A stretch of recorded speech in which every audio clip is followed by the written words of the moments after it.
تبتی بدھ مت کا روحانی رہنما جو قبل ازیں تبت کا حکمران بھی ہوا کرتا تھا، لاما کو بدھ کا اوتار خیال کیا جاتا ہے۔ خیال ہے کہ موت آنے پر اس کی روح ایک نومولود لڑکے کے جسم میں داخل ہو جاتی ہے، جو روایتی آزمائشوں اور کسوٹیوں پر پورا اترنے کے بعد نیا دلائی لاما بنتا ہے۔ دلائی لاما کا لقب اختیار کرنے والا پہلا بودھی سونم گیاتسوتا کو منگول سردار الطان خان نے یہ لقب دیا۔ فرقے کے سابقہ پیشواؤں کو بھی لاما کہا جانے لگا۔ 1642 میں ایک اور منگول سردار گشری خان نے 5ویں دلائی لاما کو تبت کا روحانی اور دنیوی حکمران بنایا۔ اس کے جانشینوں نے تبت پر حکومت کی۔ پہلے وہ منگولوں کے باج گزار اور بعد میں چین کے اطاعت گزار رہے۔ 1950 میں جب چینی کمیونسٹوں نے تبت پر قبضہ کیا تو 14ویں دلائی لاما ٹینزن گیاتسو کے ساتھ ان کا تنازع بڑھتا چلا گیا۔ 1959 میں ایک ناکامیاب بغاوت کے بعد وہ ملک کو چھوڑ کر ہندوستان میں رہنے لگا۔ 1989 میں اسے تبت پر چینی حکومت کے خلاف غیر متشدد احتجاج پر نوبل انعام برائے امن دیا گیا۔ 1995 میں نئے بینچن لاما کی نامزدگی پر دلائی لاما کا چینی حکام کے ساتھ اختلاف ہوا۔ 1994 میں اس نے وائلس اینڈ کمپیشن شائع کیا، جس میں ایک فرانسیسی اسکرین رائٹر کے ساتھ مل کر سیاسی اور روحانی دلچسپی کے موضوعات اٹھائے۔ موجودہ دلائی لاما کے انتخاب کا قصہ ذیل میں دیا جا رہا ہے۔ دلائی لاما نے 1391 کے بعد سے 14 مرتبہ دنیاوی روپ دھارا ہے۔ جب بھی کوئی دلائی لاما مرتا ہے تو تبت کے لاما اسے نئی مجسم صورت میں تلاش کرنے نکل پڑتے ہیں، یعنی اس کی موت کے بعد جنم لینے والا کوئی لڑکا جسے تبتی بوہی برادری کا رہنما بنا دیا جاتا ہے۔ 1933 میں 13ویں دلائی لاما کی وفات پر بکشموں کو اس کا جانشین ڈھونڈنے میں 6 سال لگے۔ انہوں نے تلاش کے دوران مختلف نارمل اور پیرا نارمل علامات پر نظر رکھی۔ لاماؤں نے جنم کنڈلیوں کو دیکھا، خوابوں اور رویوں پر غور کیا اور دیگر شگونوں کی مدد سے اندازہ لگایا کہ انہیں اپنی تلاش کا آغاز کہاں سے کرنا چاہیے۔ 13ویں دلائی لاما کی موت کے بعد خود اس کی لاش نے ایک کنجی فراہم کی۔ اس کا سر شمالی مشرق کی طرف جانب مڑ گیا، نیز جس مقبرے میں اسے رکھا گیا اس کی شمال مشرقی دیوار پر ستارے کی شکل کی ایک فنگس اگائی۔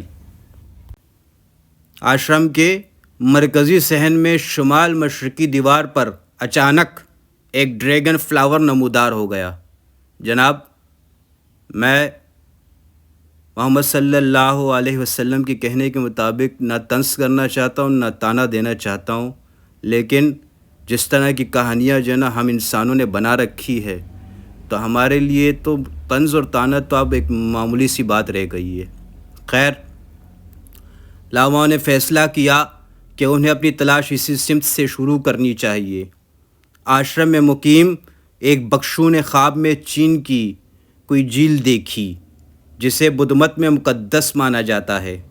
لاماؤں کو یقین ہو گیا کہ مطلوبہ بچہ وہیں ملے گا، یعنی کہ جو کہ اللہ کے ساتھ شرک کرتے ہیں اور جو کہ اللہ کے قانون کو غلط ملت کرتے ہیں، وہ سب لوگ اپنے اپنے پیشواؤں کو اور اپنے رہنماؤں کو ڈھونڈنے میں اور ان کو بڑھاوا دینے میں لگے ہوئے ہیں۔ اور ہمارے مسلمان دیکھیں ماشاءاللہ اللہ تعالیٰ، پتہ نہیں ہم کیسے جنت میں جائیں گے۔ مجھے تو حیرانی ہو رہی ہے کہ ہم پر اللہ تعالیٰ کا کرم آخر کار ہوگا کیسے۔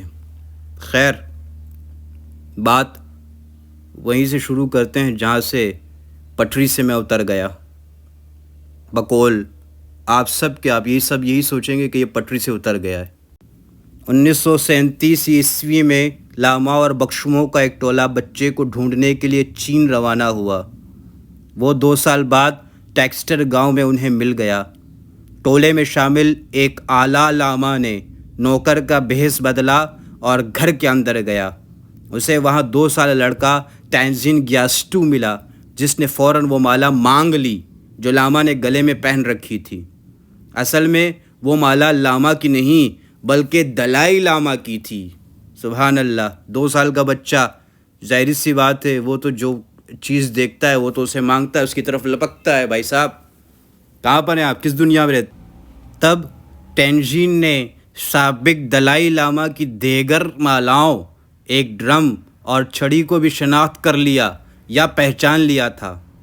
ان ابتدائی علامات سے حوصلہ پا کر لاماؤں نے جسمانی نشانیوں کی توثیق کی۔ مختلف جسمانی خوبیاں مثلاً تل اور پیدائشی نشان ٹھیک جگہوں پر ملے۔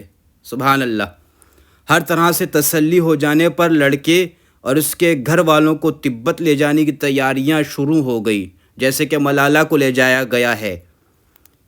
گیاتسو کو چین لے جانے کی خاطر انہیں صوبائی گورنر کو $3 لاکھ ادا کرنے پڑے۔ پاکستانی گورنمنٹ کو بھی کچھ نہ کچھ ملتا ہوگا، بہت کچھ ملتا ہے بھائی صاحب ریاست والوں کو۔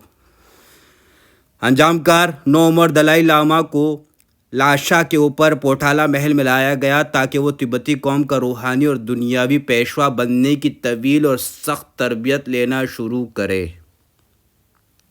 اللہ ہم سب کی مغفرت کرے۔